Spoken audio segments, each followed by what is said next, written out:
خودم میگم چرا میسوزی که من خودم میگم تاجیک هستم از پدر تاجیک هستم. چرا میسوزی؟ چرا افغان شوم؟ چرا تو رواره شوم؟ چرا تو شوم؟ دیت نمیشون تو بیا تاجیک شو میتونی شدن جایم نیست برای که تاجیک شوی. ما افغانه رو قبول ندارم. مرا میگن چرا میسوزی؟ تو چرا میسوزی که برق پیش سر ما بند است؟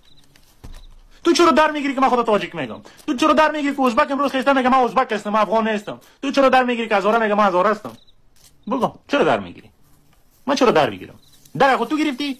نمی قدر سال دمی 20 سال تو را در داد. مکتب تو نداری، پول تو نداری، در شفاخانه تو نداری، مکتب از تو نیست در گرفته، پول تو را میسوزونن، مسجد تو را در میته، در قرآن که کتاب پاک فهمیده به او ایمان داریم کل ما به او امی آدم‌ها انتواری میمونن.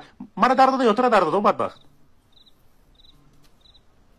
من امروز بنام تورست مردم زیادتر میشناسی یا تو را؟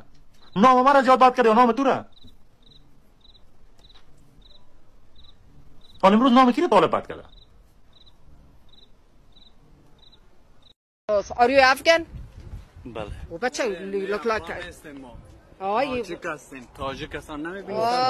خیر باش آقا جان میگه از دیو داد ملول ما انسان ما رو زوز بیاد نه بیادر چرا ما تنها میشه از دیو داد ملول باشیم انسان وقتی مسئله هر کسی که هویت ما دامن میزنه در قار نه گپ نیست. کجاش افغان گفتنم عین مسئله است که بگویی که یک آدم بگه تاجیک است. حالا در الوا گفتن دان شیرین نمیشه. چرا باید بگوییم وقتی یک چیزی نمیتونیم الوا اگر طرف بی عقلی میکنه ما و شما نکنیم ما بگیم تحت نام انسان.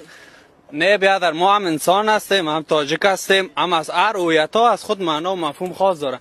وقتی که نمیگی تاجیک افغان هم نگو یک تمام. زنده با طالبیه که آخر کنیم